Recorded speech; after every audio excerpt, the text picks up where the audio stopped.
Oi, gente! Mais uma semana, mais uma aula de química e o nosso assunto hoje são os fatores que deslocam o equilíbrio químico.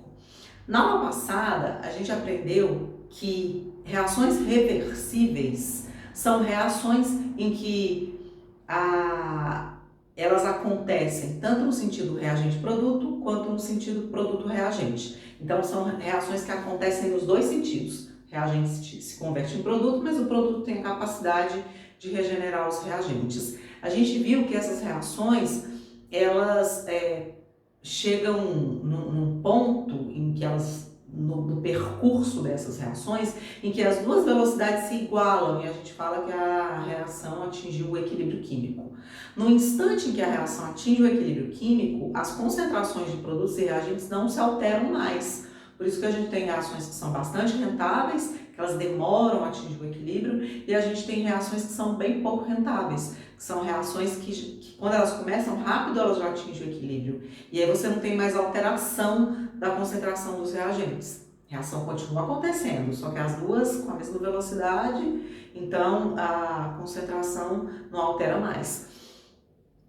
É o caso, por exemplo, da síntese da amônia, que é uma reação clássica, uma reação reversível clássica.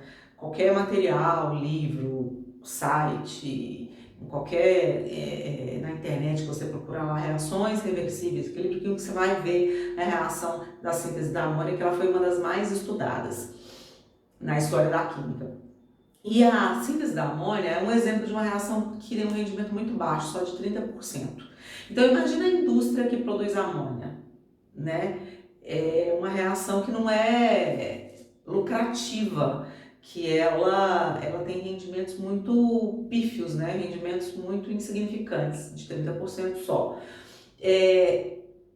Ao longo da história da química, vários estudos foram dedicados para tentar compreender isso e tentar encontrar uma saída para isso. Não só na indústria, né, para aumentar a produção, mas também, por exemplo, reações químicas que acontecem no ambiente, que são prejudiciais, como fazer para retardar, para desacelerar esse processo, para reverter esse equilíbrio químico. Então, dos dois lados aí, né, os dois caminhos são importantes para diversas ações, diversas atividades do nosso cotidiano. Um dos cientistas, né, o que mais obteve êxito nesse estudo foi o Le Chatelier. Ele, um químico francês, e ele foi uma pessoa que se dedicou muito ao estudo dos equilíbrios químicos, e ele descobriu que existem alguns fatores que afetam o equilíbrio químico, que você tem condição de, a partir do momento que a reação atinge o equilíbrio, forçar esse equilíbrio a ser deslocado ou no sentido dos produtos, né, aumentando a rentabilidade da reação, aumentando a produção, a concentração dos produtos, ou no sentido inverso, no sentido dos reagentes, retardando esse processo, diminuindo a formação dos produtos. Esses fatores que têm esse efeito na reação são a concentração, tanto dos reagentes quanto dos produtos, a pressão do sistema, se for um sistema fechado, e a temperatura do sistema. Então, o princípio de Le Chatelier foi postulado a partir dessas observações, e ele diz mais ou menos o seguinte: quando um sistema atinge o equilíbrio, ele sofre uma perturbação, o sistema ele se reorganiza no sentido de anular esse efeito que causou a perturbação e se estabelece um novo equilíbrio. Esse é o princípio de Le Chatelier. O que esse princípio diz? Que quando você afeta um equilíbrio químico de alguma forma, esse sistema é perturbado e o sistema se reorganiza para atingir um novo equilíbrio. E essa reorganização pode ser tanto deslocando o equilíbrio no sentido dos reagentes quanto no sentido dos produtos. Então, o que a gente vai ver agora é como cada um desses fatores afeta os equilíbrios químicos. Então, a gente vai começar analisando o efeito da concentração tanto de reagentes quanto de produtos no equilíbrio químico. Aqui a gente tem uma reação que representa o equilíbrio da síntese do gás da reação do gás carbônico com o gás hidrogênio. Então, quando o hidrogênio reage com o carbono, produz água e monóxido de carbono. Essa é uma reação reversível que atinge o equilíbrio em um dado momento. O que acontece se eu aumentar a concentração de um dos dois reagentes ou mesmo dos dois reagentes? Depois que a reação já está em equilíbrio, viu, gente? Já atingiu, as velocidades já se igualaram e as concentrações não estão mudando mais. Então, as concentrações não estão mudando mais. E aí eu venho aqui e aumento a concentração de um desses reagentes ou dos dois. Eu vou ter mais reagente no sistema. O que vai ser mais favorável? Retornar os produtos para o reagente ou o reagente converter no produto? Veja bem, se eu aumento a concentração dos reagentes, eu vou forçar fazer mais produto. Para quê? Para gastar esse reagente que eu coloquei a mais e o equilíbrio se restabelecer. Então, se eu coloco mais reagente, eu vou favorecer a reação direta. Ao contrário, se eu retirar reagente num sistema em equilíbrio, eu vou lá e retiro o reagente, eu vou perturbar o sistema. Porque com menos reagente no sistema, o sistema é forçado a converter mais produtos em reagentes para eu poder tampar esse buraco aqui e restabelecer de novo o equilíbrio. Então, menos reagentes desloca o equilíbrio para o lado dos reagentes, para o lado da reação inversa. Então, é assim, ó, tudo que eu coloco precisa ser gasto e tudo que eu retiro precisa ser recomposto. A ideia é mais ou menos essa. Então, adicionar reagente tem que gastar esse reagente, então tem que fazer produto, favorece a reação direta. Retirar reagente vai ter que recompor esse reagente, então vai favorecer a reação inversa, que é a conversão, né, a regeneração dos produtos em reagente. A mesma coisa acontece com os produtos. Então, se eu colocar mais produto, vai ter que gastar esse produto, favorece a reação inversa. Se eu tirar produto, vai ter que recompor esse produto, favorece a reação direta.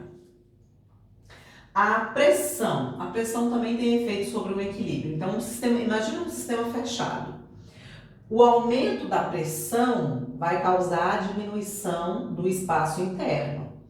Então, quando eu aumento a pressão, eu mexo no volume. É isso que afeta diretamente o volume. Então, mais pressão significa menos volume. O aumento da pressão vai favorecer o lado da reação que ocupa menos espaço no sistema. Então, olha só o exemplo que eu dei aqui, que é a da síntese do SO3 a partir do SO2 e do gás oxigênio. Do lado dos reagentes, eu tenho 2 mais 1, 3 mols de moléculas. Do lado dos produtos, eu tenho eu tenho 2 mols de moléculas. Então, qual dos dois lados ocupa mais espaço? Os reagentes ou o produto? Os reagentes ocupam mais espaço, são 3 mols. Do lado dos produtos, são 2 mols. Então, quando essa reação aqui ela acontece no sentido reagente-produto, o volume é diminuído, porque os reagentes ocupam mais espaço, os produtos ocupam menos. O que acontece se eu aumentar a pressão aqui? Se eu aumentar a pressão, eu vou diminuir o espaço. Diminuindo o espaço, fica mais difícil para quem ocupa mais volume. Então, a reação é deslocada no sentido, nesse caso dessa reação, dos produtos, porque é o lado de menor volume. Ao contrário, se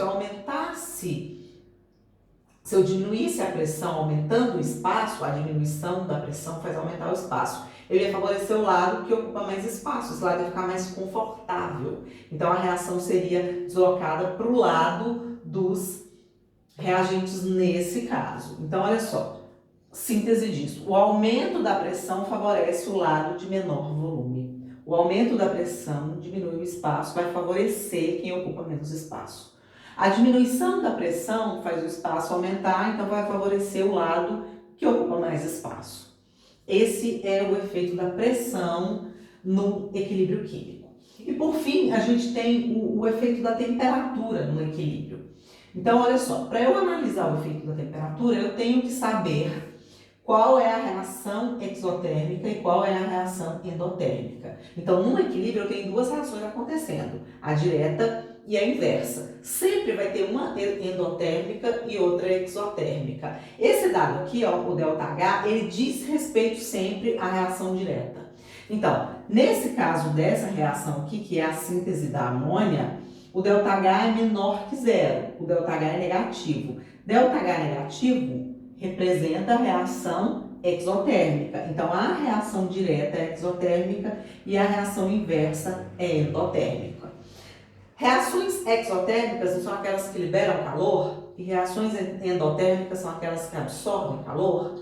Então, veja, se eu aumentar a temperatura, eu vou favorecer o lado que absorve calor. Então, o aumento da temperatura favorece a reação endotérmica, ao passo que a diminuição da temperatura favorece a reação exotérmica. A reação exotérmica libera calor. Se eu esfrio o meio, eu estou favorecendo a liberação de mais calor.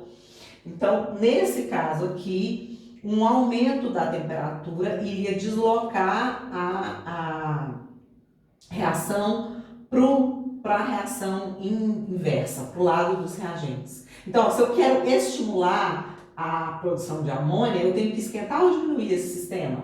A produção de amônia, que é a reação direta, é exotérmica. Se eu quero favorecer a formação do produto, eu tenho que esfriar o sistema, tenho que diminuir a temperatura. E aí eu vou favorecer a formação do produto. Então, é isso. Esses são os 3 fatores principais que afetam o equilíbrio químico e a maneira como eles afetam. Só mais um detalhe, a presença de um catalisador não desloca o equilíbrio, tá? Só faz acelerar a reação direta, quer dizer, faz com que esse equilíbrio seja atingido mais rápido. Mas ele não muda, ele não favorece nem os reagentes, nem os produtos. Só acelera a reação, faz com que o equilíbrio seja atingido mais rapidamente. Então, o catalisador não tem efeito de deslocar o equilíbrio, somente de acelerar a reação, ou seja, de fazer com que o equilíbrio seja atingido mais rápido.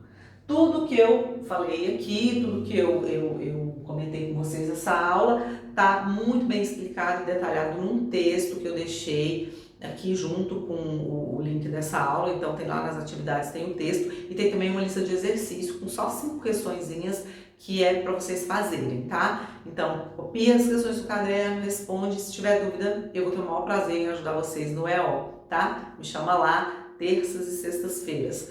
Muito obrigada, boa semana, bons estudos e até semana que vem. Tchau!